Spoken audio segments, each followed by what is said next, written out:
भी कहो पापा, बरसात के मौसम में रात को सफर करने का मजा ही कुछ अलग होता है। लेकिन बारिश होती तो और मजा आता। क्यों बुआ? सही कह रही है स्नेहा। अच्छा हुआ कि हमने एक बाहर निकलने का प्लान बना लिया, वरना घर पे बैठ के टीवी देख रहे होते।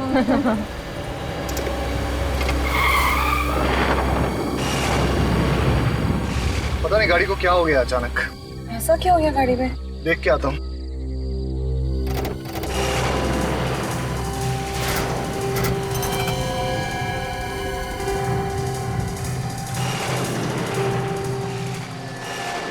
क्या हुआ यार? कुछ समझ में नहीं आ रहा है, पता नहीं क्या हुआ है। लो, भगवान ने किसी को हमारी मदद के लिए भेज दी।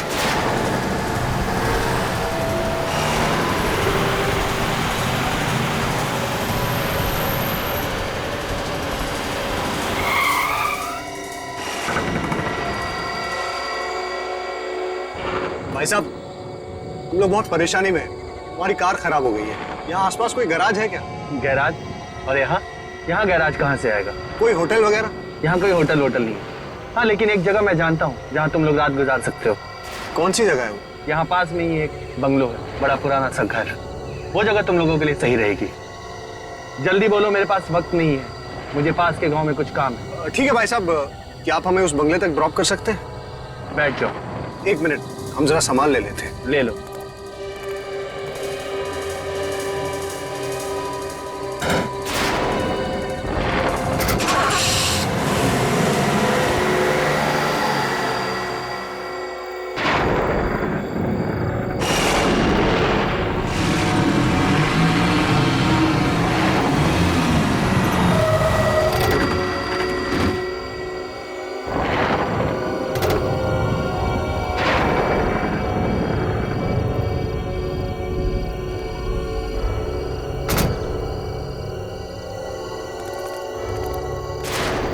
शुक्रिया बोल देता हूँ। हाँ श्योर। अरे भाई साहब, आप कहाँ जा रहे हैं? नो, शुक्रिया बोलने का मौका भी नहीं दिया।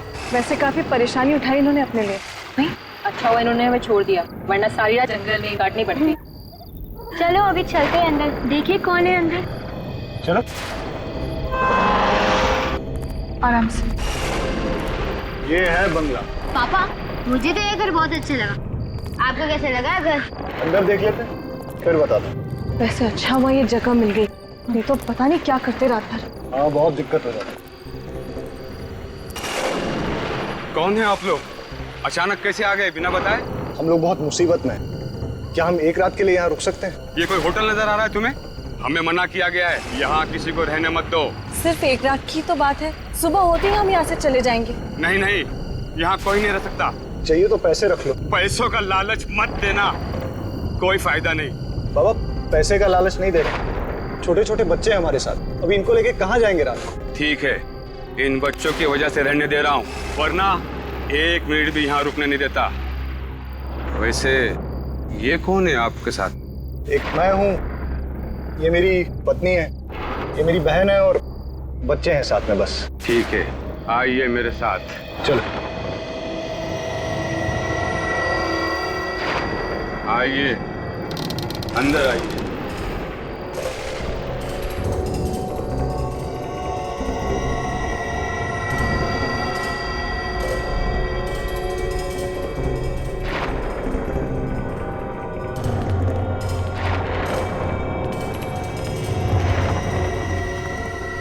निहाल, यहाँ तो बिजली भी नहीं है, रहेंगे कैसे? फिर भी जगह बहुत अच्छी है। मैं आप लोगों के लिए कमरे खोल देता हूँ।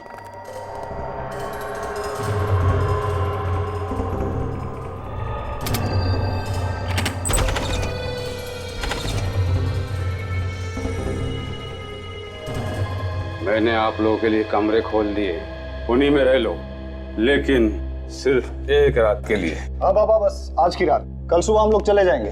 चले? चल चल चल।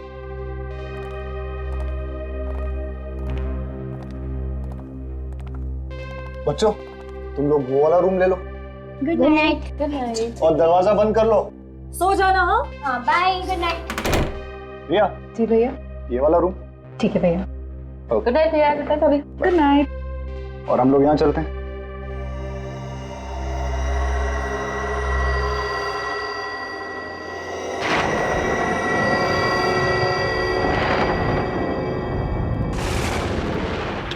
बदबू आ रही है इसमें से। गंदा भी पता नहीं कैसे इतने गड्ढे हो रहे हैं इसमें। कितने मच्छर है यहाँ पे। ये चलने की आवाज। कौन है वहां पे? कौन है?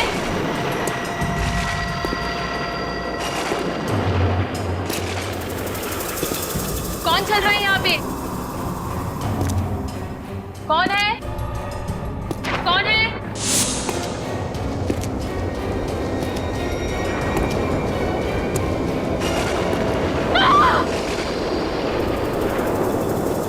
कौन है वहां पे? पर्दे के पीछे कौन है? बाहर आओ, कौन है?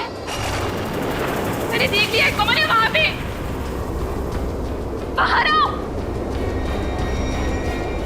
बाहर निकलो, क्या चाहिए तुमको?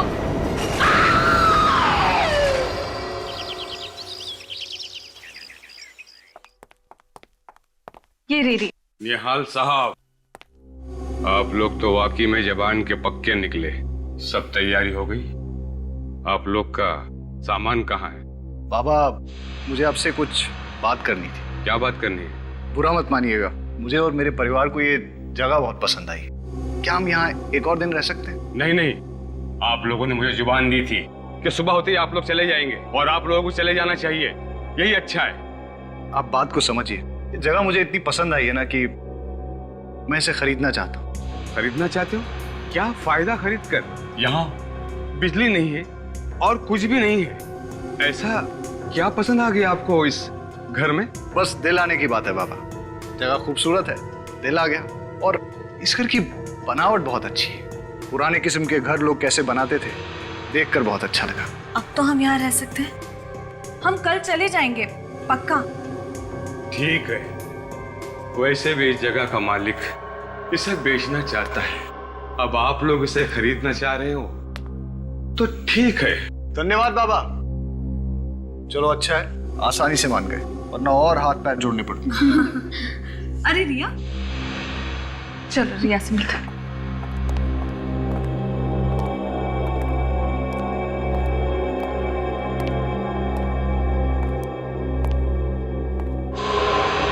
क्या हुआ रिया? तुम चुपचाप क्यों? तुम बोल क्यों नहीं रही हो रिया? क्या हुआ रिया? कुछ हुआ है। क्या? मैं सारी रात सो नहीं सकी। क्यों? बोलो रिया। जैसे मैं सोने वाली थी, मुझे मेरे कमरे के बाहर किसी की चलने की आवाज सुनाई दी। चलने की आवाज? मैंने आगे बढ़ के देखने की कोशिश की तो अचानक से कमरे का पर्दा जोर जोर से हिलने लगा और कोई मेरी तरफ को बढ़ा और उसने मुझे कस के जकड़ लिया। तुम क्या बोल रही हो रिया? मैं सच कह रही हूँ भाई, मैंने किसी की परछाई देखी यहाँ पे और इस जगह में कोई आत्मा वात्मा है। हमें यहाँ नहीं रहना चाहिए, हमें जल्दी से यहाँ से जाना चाहिए भैया। तुमने जरूर कोई डरावना सपना देखा है। रिलैक्स। और ये आत्मा वात्मा कुछ नहीं होता है, समझी? अरे यहाँ आसपास इससे अच्छा घर नहीं है। मैं तो इसे खरीदने की सोच रहा हूँ। हाँ रिया, मुझे लगता है कि तुम्हें थकान की वजह से ऐसे लग रहा है। तुम जब आराम कर लोगी, ठीक से सो जाओगी, तो सब कुछ ठीक हो जाएगा। कुछ ठीक नहीं होगा। अरे सब ठीक हो जाएगा। और अगर तुम्हें रात को डर लगे ना, स्नेहा तुम्हारे साथ सो जाएगी, ठीक है? वाह बुआ, अगर डर लगे तो मेरे साथ आके सो जाना, खूब गप्पे लड़ाएंगे। चलो चलो अब ब्रेकफास्ट करते हैं। मुझे तो बहुत जोरों की भूख लगी है। देखिए, शायद ये आदमी खाने के लिए कुछ दे दे। वैसे भी बहुत देर हो गई। अच्छा रिया, तुम भी फ्रेश होकर नाश्ता करने के लिए आ जाओ, ठीक है? चलो कम कम।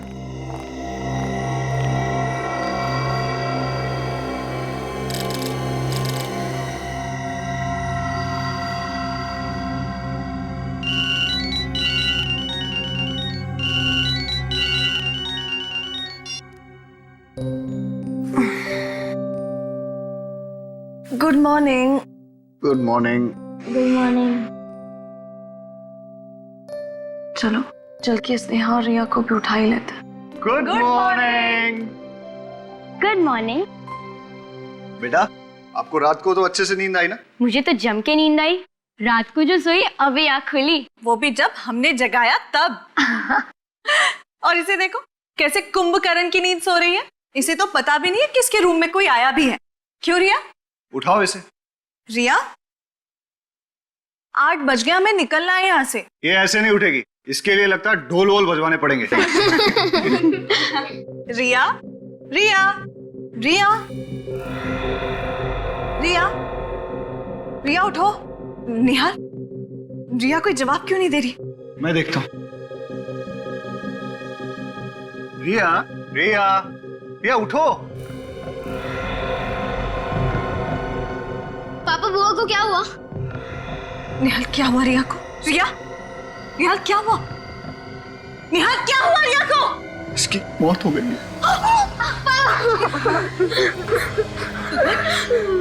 ये अचानक कैसे हो गया? कल रात तक तो रिया ठीक थी, है ना? हाँ माँ, रात तक बुआ ठीक थी। निहाल, मुझे लगता है ये उसी आत्मा का काम है जिसके बारे में रिया हमसे बात कर रही थी। अरे फिर वही बात, इस बंगले में कोई आत्मा वात्मा नहीं है। हो सकता है सर हार्ट अटैक आ गया हो, या हार्ट अटैक? इतनी कम उम्र में हार्ट अटैक? यार मुझे लगता है काम है। मैं अभी सीआईडी को कॉल करता हूँ।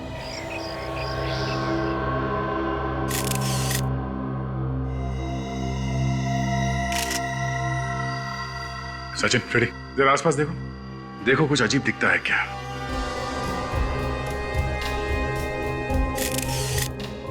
ये दरवाजा अंदर से बंद था? नहीं सर, बंद नहीं था। तो कोई भी आसानी से घुस सकता था।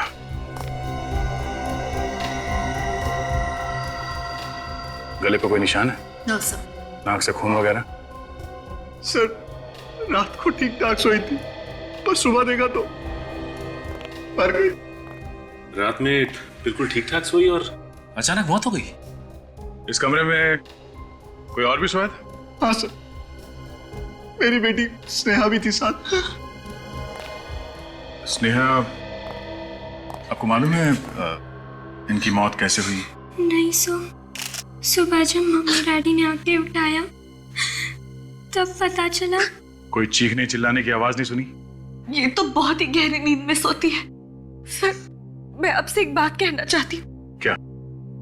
ऐसा लगता है कि यहाँ पे कोई आत्मा है।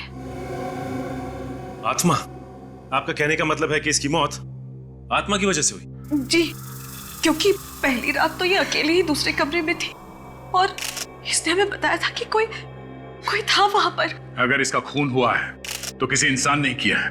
लेकिन सर उसने कुछ आवाजें सुनी थी रात को, किसी के चलने की। तो आप लोगों ने पूछा नहीं कौन था वो? किसके चलने की आवाज सुनी थी? हमें लगा कि उसके दिमाग का वहम। नहीं, कुछ और ही चक्कर है। आप सब लोग यहीं पे रहते हैं? हम लोग तो सिर्फ 2 दिन से रुके हैं यहाँ पे। ये लोग यहाँ के देखभाल करते हैं। तो आप यहाँ के केयरटेकर हैं? जी साहब। तो आप लोगों को कुछ तो पता होगा ना? नहीं मालूम साहब, मैं तो इस बंगले के बाहर वाले कमरे में सोया था। मुझे क्या पता अंदर क्या हुआ। हाँ साहब, कल रात को इनकी तबीयत बहुत खराब थी, पूरी रात खांसते रहे और कमरे से बाहर भी नहीं गए। ये कमरे से बाहर नहीं गए, गहरी नींद में सोई हुई थी और बाकी किसी को कुछ मालूम नहीं। तो पता कैसे चलेगा कि इसकी मौत हुई कैसे? अच्छा, इन्हें किसी तरह की कोई बीमारी थी? कोई दिल की बीमारी वगैरह? ऐसी तो कोई बीमारी नहीं थी साहब। इन लोगों को यहाँ रखकर हमने बहुत बड़ी भूल की। हमें क्या पता था कि यहाँ ये सब होने वाला है। सर हम तो छुट्टियां मनाने के लिए गोवा जा रहे थे, रास्ते में हमारी कार खराब हो गई और हमें यहाँ आना पड़ा। तो आप लोगों को इस जगह के बारे में पहले से मालूम था? नहीं सर, एक आदमी लेके आया था हमें। कौन था वो आदमी? पता नहीं कौन था वो। हमारी कार खराब हो गई थी, हम लोग रास्ते में खड़े थे तो वो वहां से गुजर रहा था। तो हमने उससे होटल के बारे में पूछा और उसने बताया कि आसपास कोई होटल नहीं है, पर एक बंगला है जहां हम रुक सकते हैं। वो हमें अपनी गाड़ी में यहाँ तक लेके आया। अच्छा, वो आदमी दिखने में कैसा था? उसकी उम्र कई 60 साल की होगी। उसने आंखों पे काला चश्मा पहन रखा था, एक शॉल ओढ़ रखी थी उसने। और हाँ सर, वो बोल रहा था कि उसे पास वाले गांव में कुछ काम है। तुम्हें उसकी गाड़ी का नंबर याद है? सर वो एक पुरानी सी सफेद कलर की वैन थी और उसका नंबर था XOZ 45 A9094। अच्छा, तुम हमें उस जगह पे ले जाओ जहाँ पे तुम्हारी गाड़ी खराब हो गई थी। आसपास के गांव में जाके इस आदमी के बारे में पूछना होगा। इस गाड़ी का मालिक कौन है? सर मैं इस वैन के मालिक को जानता था। जानता था? क्या मतलब? अभी कहाँ है वो? सर इस वैन के मालिक की मौत 6 साल पहले हो गई थी, तब से ये वैन यहीं खड़ी है। एक मिनट, इस वैन का जो मालिक था वो बुढ़ा सा था, काला चश्मा लगाता था और शाल वगैरह ओढ़ता था? हाँ सर, मैं उसी के बारे में बोल रहा हूँ सर, लेकिन अब वो इस दुनिया में नहीं रहे। लेकिन आप लोग मुझसे ये सब क्यों पूछ रहे हैं? देखिए हम लोग CID से एक केस के सिलसिले में पूछताछ करें। CID? भाई साहब, इस वैन का मालिक सचमुच मर चुका है क्या? हाँ। ठीक है, अभी आप जा सकते हैं। जरूरत होगी तो दोबारा बुलाएंगे। Thank you. सर मुझे तो लगता है निहाल को आत्मा ने लिख दी थी, तभी तो निहाल बच गया और उसकी बहन मर गई। तुम्हारी ये जो भी आत्मा है ना, मैं उसको पकड़ के ही छोड़ूंगा।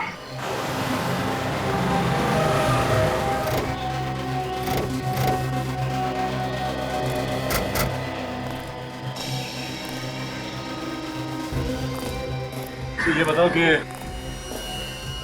ऐसा हुआ क्या जो तुम्हारी कार अचानक रुक गई? पता नहीं, आज तक तो ऐसा कभी हुआ नहीं। मुझे तो यकीन नहीं हो रहा है कि मेरी गाड़ी रास्ते पे बंद पड़ सकती है ऐसे।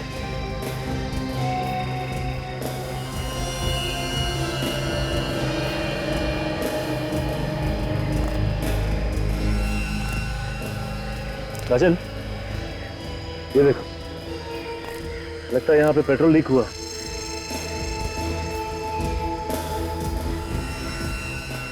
इतना सारा पेट्रोल अचानक कैसे गिर सकता है? राजन क्या है, कभी कभी चलती गाड़ी में भी पत्थर उछल कर लग जाता है। गाड़ी का टैंक फट जाता है या फिर ऑयल पाइप से लीकेज होने लगती है। देखते हैं इस केस में क्या हुआ।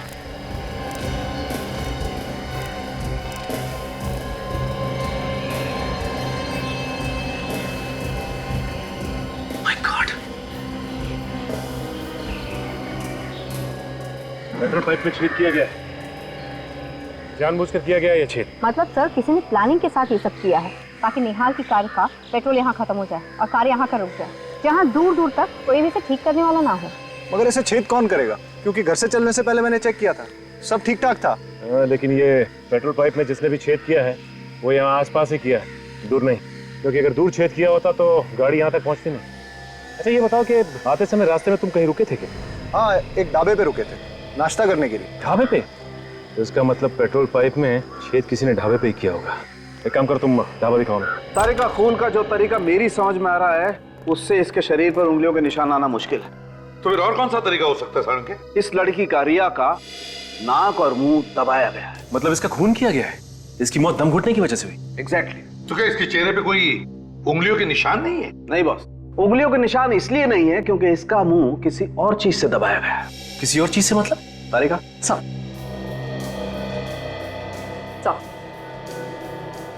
गुलाबी रंग का धागा, मतलब किसी गुलाबी रंग के कपड़े से रिया का मुंह दबाया गया है। जब खूनी ने इसका मुंह दबाया होगा तब बेचारी का दम घुटा होगा और जोर जोर से सांसें लेते वक्त ये धागा उसकी नाक में चला गया। बिल्कुल। गुलाबी रंग का कपड़ा? सर गुलाबी रंग के तकिए तो मैंने रिया के कमरे में देखे थे, चेयर पे, बिस्तर पे जहाँ पे ये सोई हुई थी। तो फिर सारंगे रिया का मुंह उस गुलाबी रंग के तकिए से ही दबाया गया है। अगर ये तकिए हमें मिल जाए तो खूनी के बारे में और भी सुराग मिल सकता है। मिल जाएंगे सारंगे।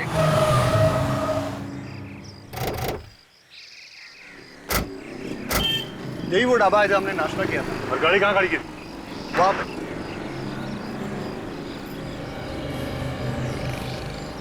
ये इधर ही गाड़ी खड़ी है। इस जगह पे पार्क की थी गाड़ी? हाँ। ये देख रही हो काजल, पानी में काफी पेट्रोल गिरा था। तो हो सकता है जब ये लोग यहाँ नाश्ता करने बैठे थे उसी दौरान किसी ने यहाँ आकर छेद कर दिया पाइप में। अच्छा ये बताइए कि जब आप नाश्ता कर रहे थे यहाँ पे, गाड़ी के आसपास कुछ गड़बड़ देखा? कुछ नहीं, ऐसा तो कुछ नहीं दिखा था। क्या हुआ भाई साहब, क्या खो गया है? आप लोग क्या ढूंढ रहे हैं? सुराग ढूंढ रहे हैं। किस चीज का सुराग? देखिए हम लोग CID से और कुछ छानबीन कर रहे हैं। आपने इन भाई साहब को यहाँ पे फैमिली वालों के साथ नाश्ता करते हुए देखा था? साहब हर रोज न जाने कितने आते हमारे ढाबे पर। मैं आया था परिवार के साथ और ये सामने बैठा था चारपाई पे। अरे याद करो भाई। हाँ साहब, ये शायद ये रात को आए थे। चलो इतना याद है तो फिर ये भी याद होगा, यहाँ पे गाड़ी के आसपास तुमने किसी ऐसे आदमी को देखा जो कुछ गड़बड़ लगा हो? हाँ साहब, एक गाड़ी यहाँ खड़ी थी और गाड़ी के चक्कर लगा रहा था एक आदमी। मुझे तो पहले लगा वो गाड़ी का मालिक है, फिर ख्याल आया कि वो कहीं गाड़ी का चोर तो नहीं है। फिर क्या किया तुमने? मैंने अपने पास बुलाया, उससे पूछा भाई तू है कौन, तो मेरे बात का जवाब नहीं दिया, तो फिर मैंने भगा दिया उसको। कमाल है। अच्छा कुछ पता है कैसे दिखता था वो? दिखने में लगभग 60 साल का था, काला सा चश्मा पहने हुए था और मुंह पर वो तौल ओढ़े हुए था। सर ये वही आदमी जिसने हमें लिफ्ट दी थी। जिसने लिफ्ट दी वही आदमी ने पेट्रोल पाइप में छेद कर दी? ये खून बहुत सोच समझ के किया गया है। सर सलून साहब, इस तकिए के कवर पे से आपको फिंगरप्रिंट मिल तो जाएंगे ना? मिलेंगे, अगर तुम थोड़ी देर शांत खड़े रहोगे तो। सड़के अलग तरीका है उंगलियों के निशान उठाने का। हाँ बॉस, एकदम अलग तरीका है। कैसे? ये देखो, ये गोल्ड डस्ट। हाँ। इस गोल्ड डस्ट को मैं इस कपड़े पर स्प्रिंकल करूंगा और फिर यहाँ से एक गैस पास होगी जो इस वैक्यूम से होते हुए इस केमिकल में जाएगी और यहाँ से रिएक्ट करके ये गैस इस कपड़े पर फैल जाएगी और इस कपड़े पर पसीने के निशान तो पहले से ही होंगे। सड़के पसीने तो उड़ जाता है, सूख जाता है। हाँ, उड़ जाता है, सूख जाता है, लेकिन उड़ने के बाद अपने कुछ निशान छोड़ जाता है, जैसे नमक, एसिड, एल्कली वगैरह वगैरह। अल्कलीन एसिड वगैरह? दया, वो सब कुछ कपड़े पर होता है, सब कुछ होता है, मगर हमें अपनी आंखों से दिखाई नहीं देता है। अब हम इस गैस के जरिए इस कपड़े पर वो सब कुछ देख सकेंगे। और एक बात सड़के, ये कवर उसी तकिए का है जिसकी वजह से रिया की मौत हो गई, मुंह दबाने से। ये कैसे पता चलेगा? पता चलेगा नहीं बॉस, पता चल चुका है, क्योंकि इस तकिए पर से हमें रिया का थूक भी मिला है, जो शायद रिया का मुंह दबाने के बाद उसके मुंह से निकला होगा। अच्छा सर, ये गैस है कौन सी? सचिन, है पेलिकुलाइन ब्रोमो गैस। Alkaline bromo gas? आपको जब पता चल ही गया है कि इस पे अल्कली वगैरह है, तो ये सब करने की क्या जरूरत है? जरूरत है दया, थोड़ा समय रखो। और आप लोग ये मास्क पहन और ये ग्लासेस लगा लो।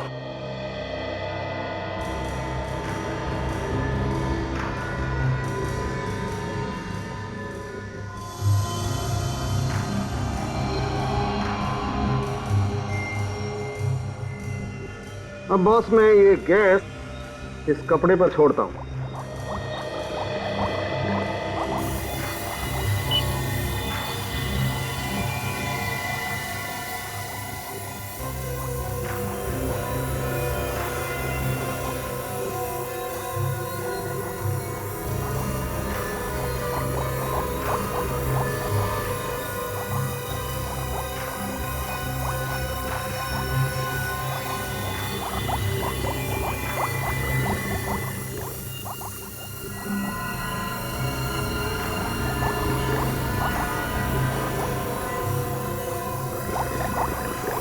ये देखो बॉस, ये पसीने के नमक, एसिड और एल्कली ने क्या जादू कर दिया। उंगलियों के निशान? तूने तो कमाल कर दिया, बड़ा दुख हो रहा है मुझे। है? दुख क्यों हो रहा भाई? अरे यार, कभी तो मुस्कुराते हुए तारीफ कर दिया करो।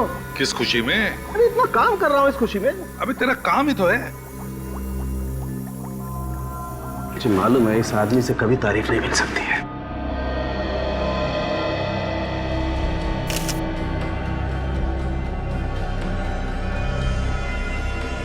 ये देखो बस, उस तकिए के कवर पर जो उंगलियों के निशान थे वो ये रहे। अब इन उंगलियों के निशानों को उन लोगों की उंगलियों के निशान के साथ मैच करके देखेंगे जो उस रात रिया के साथ उस बंगले में थे। सचिन सर, काजल को बोलो उन लोगों को लेकर आए। आइए। आपने हमें यहाँ क्यों बुलाया? खूनी का पता चल गया है क्या? नहीं, खूनी का पता नहीं चला है। आपकी उंगलियों के निशान लेने के लिए आपको यहाँ बुलाया। तो चलिए, अब सब लोग एक एक करके अपनी उंगलियों के निशान दीजिए। हमारी उंगलियों के निशान? जी हाँ। तो क्या खून हमने किया है? आप इनके निशान क्यों नहीं लेते, केयर टेकर्स के? क्यों? खून हमने थोड़ी किया है। देखिए, खून किसने किया है या नहीं, ये सर्टिफिकेट तो नहीं है तुम लोगों के पास। तो जब तक खूनी का पता नहीं चलता और जब तक हम तुम्हारी उंगलियों के निशान मैच करके नहीं देखते, तब तक तुम सब पर हमारा शक है। चलिए आइए, आप आइए पहले, चलिए। ये आप लोगों की बहुत गलत बात है। परिवार के लोगों पर ही शक कर रहे हैं आप। चलिए आइए, अपनी उंगलियों के निशान दीजिए। चलिए प्लीज।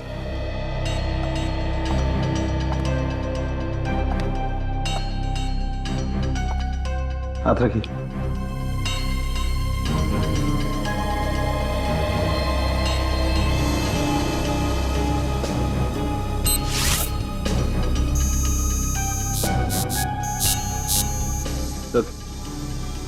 आप आइए प्लीज।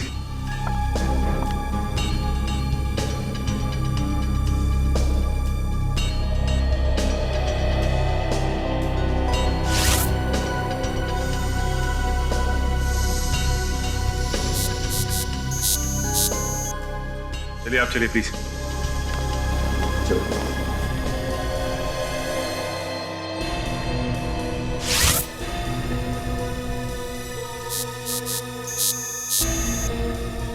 जा।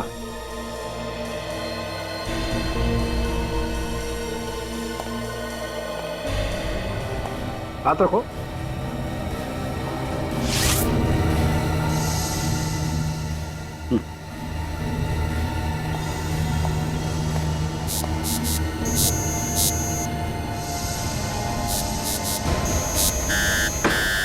बॉस, इस तकिए के कवर पर जो उंगलियों के निशान है वो इस निहाल की उंगलियों के निशान। रिया का खून तुमने किया। मैंने किसी का खून नहीं किया। मैं अपनी बहन का खून क्यों करूंगा? सबूत तुम्हारी आंखों के सामने है।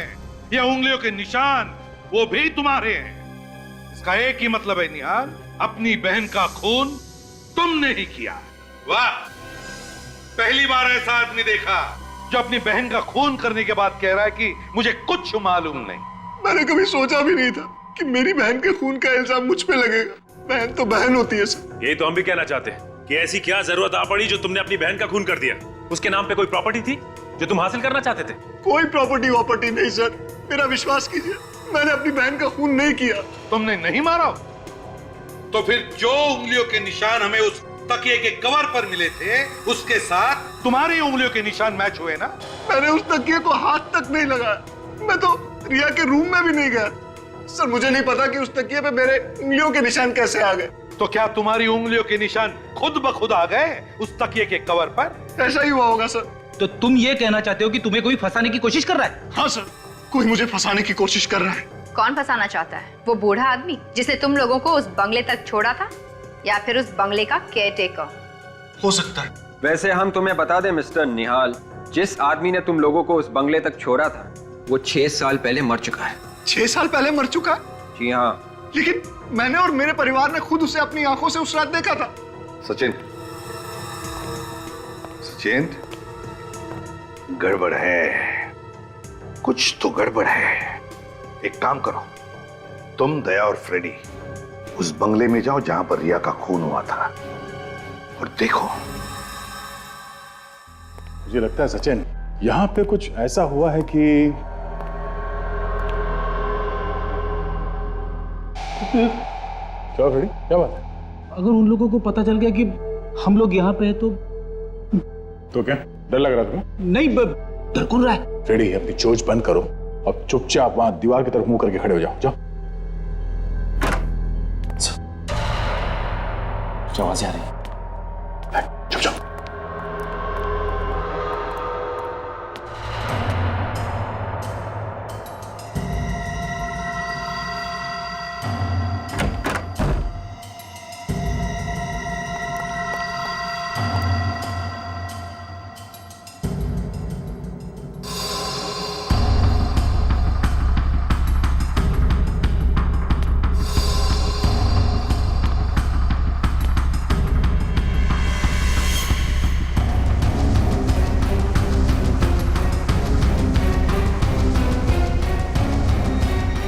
हो गया? हाँ? निहाल, मैंने पूछा तुम्हारा काम हो गया? ऐसे चुप रहने से काम नहीं चलेगा। इस तकिए से किसका खून कर रहे थे? हाँ? किसका? इस पुतले का? हाँ?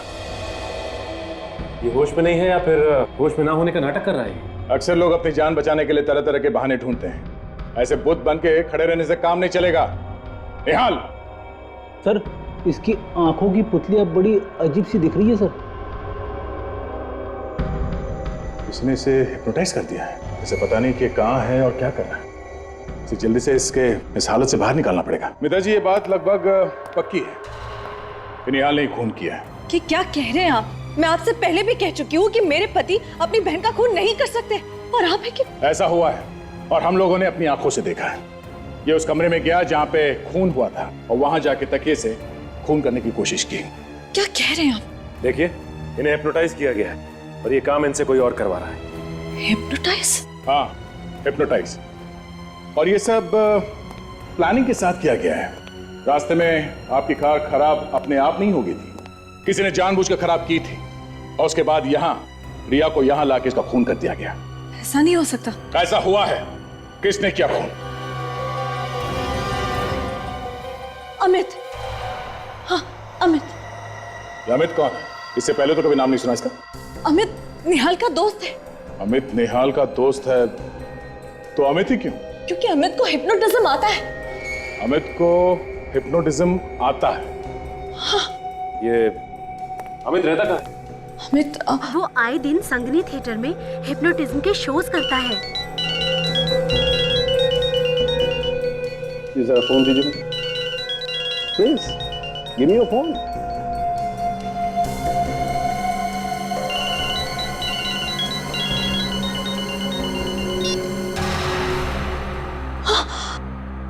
देखा? निहाल, ये सब क्या हो रहा है? आप लोग यहाँ कैसे? निहाल, हम लोग काफी देर से यहाँ पर हैं। मिस्टर निहाल, आपको हिप्नोटाइज किया गया। डॉक्टर साहब, अगर अलार्म के बंद होने से ये हिप्नोटिज्म से बाहर आ जाता है तो हिप्नोटिज्म में जाने के लिए भी कोई ट्यून या कोई ट्रिगर होगा ना? बिल्कुल होगा दया, लेकिन वो क्या ट्रिगर है ये हमें ढूंढना पड़ेगा। इस ट्रिगर के बारे में तो ये अमित ही बता सकता है हमें। सचिन, निहाल को अरेस्ट कर लो।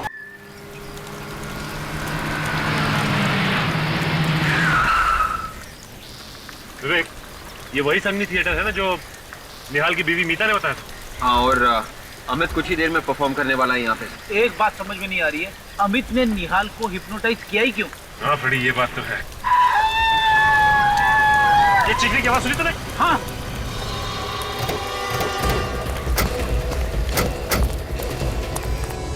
ये बस हटिए आप लोग प्लीज। प्लीज। माय गॉड, पीछे मार चुका है, लगता है खुद को गोली मारी। अगर विवेक, कभी कभी जो दिखता है वैसा होता नहीं। अच्छा, आप में से किसी ने से अपने आप को गोली मारते हुए देखा क्या? नहीं सर, हम लोग दरवाजा खोली जब अंदर आए तो ये आदमी मारा हुआ था। और भी कोई था यहाँ पे इस ग्रीन रूम में? नहीं सर, यहाँ पे तो और कोई नहीं था। कोई ऐसे ही दरवाजा खुला छोड़ के आत्महत्या नहीं करेगा। हाँ विवेक, इसी सवाल का जवाब हमें भी ढूंढना है। अच्छा, इस गन को ध्यान से देखिए, इस पे साइलेंसर लगा हुआ है और ये देखिए इसका नंबर मिटाया गया है। किसने किया ये? नहीं सर, इसके बारे में पता नहीं है। ठीक है, देखिए वैसे पेपर।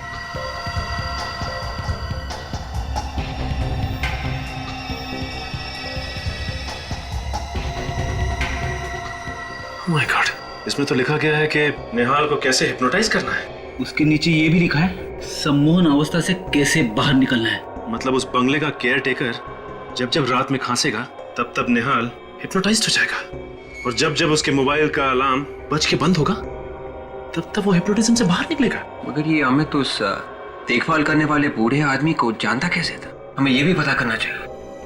और साथ में ये भी पता करना होगा कि इसने आत्महत्या ही की है या फिर इसका खून हुआ है।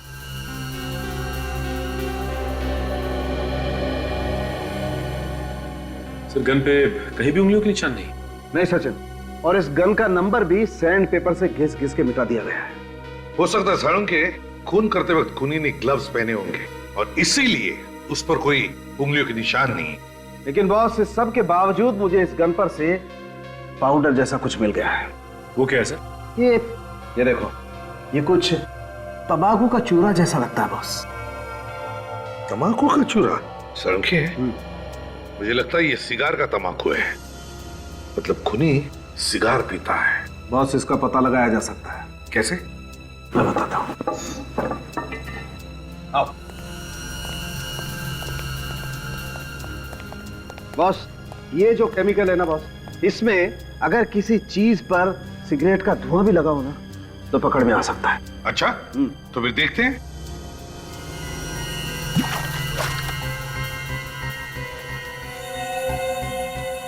ये देखो बॉस, इस गन पर सिगरेट का धुआं लगा हुआ था। इसका मतलब है साळुंखे, ये खूनी सिगार पीता है। सर कहीं ऐसा तो नहीं कि ये अमित सिगार पीता था?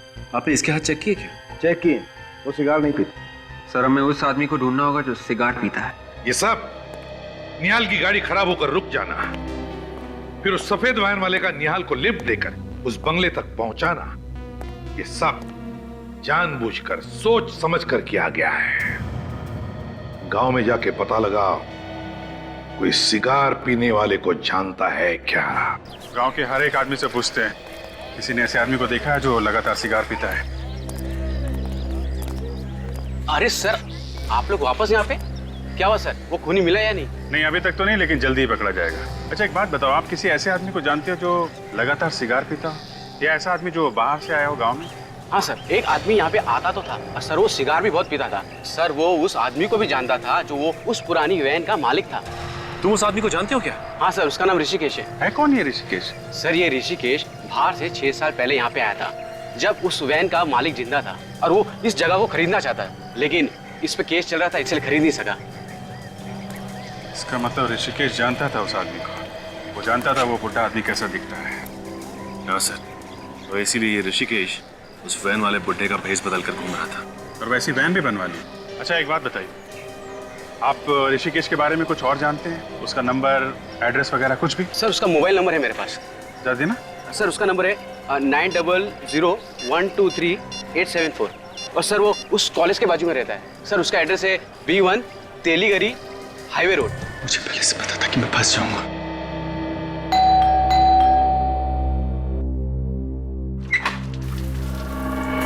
तुम ऋषिकेश हो ना? हाँ, आप लोग? सब पता चल जाएगा। कौन है आप? ऐसे कैसे अंदर घुसते चले आए? क्या बदतमीजी है ये? ये बदतमीजी नहीं है। ये बताओ कि तुम्हारे साथ साथ और कौन मिला हुआ है इस साजिश में? साजिश? कौन सी साजिश? ये रिया और अमित की मौत की साजिश में। और किस साजिश में? अमित और रिया की मौत की साजिश? हाँ, और वो वैन कहाँ पे जो तुमने बनवाई है? वैन? कौन सी वैन की बात कर रहे हैं आप लोग? मेरे को समझा नहीं। तुम्हें सब पता है, नादान मत बनो तुम। बताओ कहाँ है?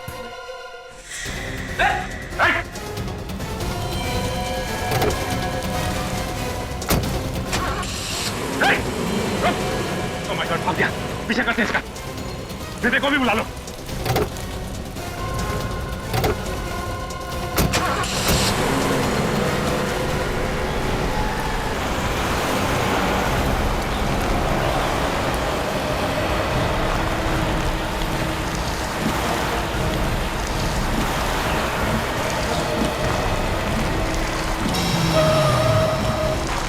काम करता हूँ, मैं गाड़ी साइड में लगा लेता हूँ, इन पर नजर रखता हूँ।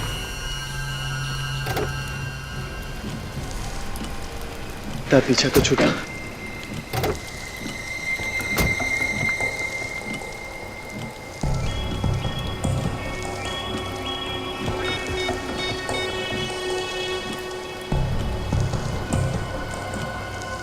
फोन कर रहा है। हाँ कहाँ हो? यार जल्दी आओ ना। तुम यहाँ आओगे तो मैं सब बताता हूँ। यार वैसे ही CID वाले पीछे पड़ गए। हाँ वही पुरानी वाली जगह पे। हाँ जल्दी आओ। कोई आने वाला है और ये उसी का इंतजार कर रहा है। हाँ मुझे इसके हाव भाव को तो देख के यही लगता है कि यहाँ पे किसी को मिलने के लिए बुलाया है। कोई गाड़ी आई है।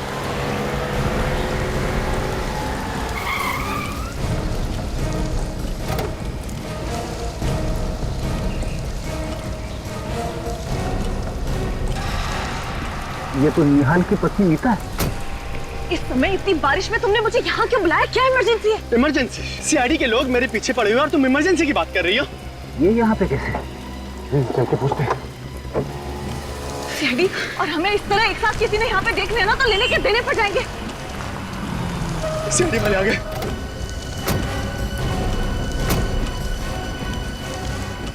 आप लोग यहाँ? यही सवाल हम भी पूछना चाहते हैं। क्या आप और यहाँ? ये इसने मुझे यहाँ बुलाया। इसने मुझे मजबूर किया यहाँ आने के लिए। ये मेरी ननद रिया का खूनी है। आप इसे गिरफ्तार कर लीजिए। मैंने क्या किया? तुम झूठ क्यों बोल रही हो? मुझे क्यों फंसा रही हो यार? मैं झूठ बोल रही हूँ? मैं तुम्हें फंसा रही हूँ? चलिए आपको गुमराह करने की कोशिश कर रहा है। मैं झूठ नहीं बोल रही हूँ, झूठ कौन बोल रही हो? मैं कौन सच कह रहा है कौन झूठ सब पता चल जाएगा।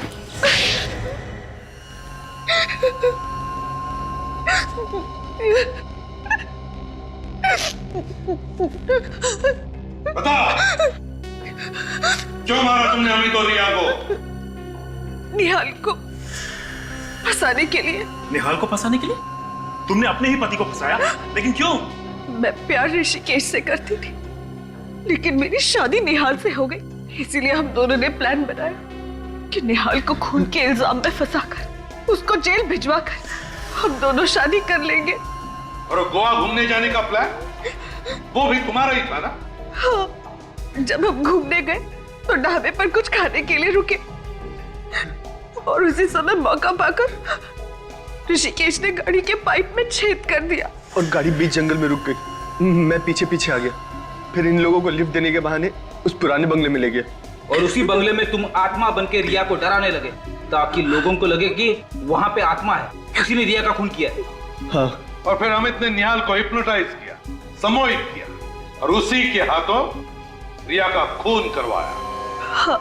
मगर तुम लोगों ने अमित को क्यों मारा? क्योंकि हमें डर था कि वो हमारा भांडा फोड़ देगा। तुम्हें शर्म नहीं आई ये सब करते हुए? कम से कम अपने बच्चों के बारे में तो सोचा होता। कभी कभी ज्यादा चालाकी भी लोगों को फंसा देती है, जैसे तुम दोनों को फंसा दिया। सबसे बड़ी गलतियां तो तुमने की ऋषिकेश। 6 साल पहले मरे हुए आदमी का हेस बनाकर आ गए। और दूसरी तुम्हारी सिगार की लत। भूल गए तुम कि smoking is injurious to health. सड़ते बैठना दोनों भी जेल में, फांसी का ऑर्डर आने तक।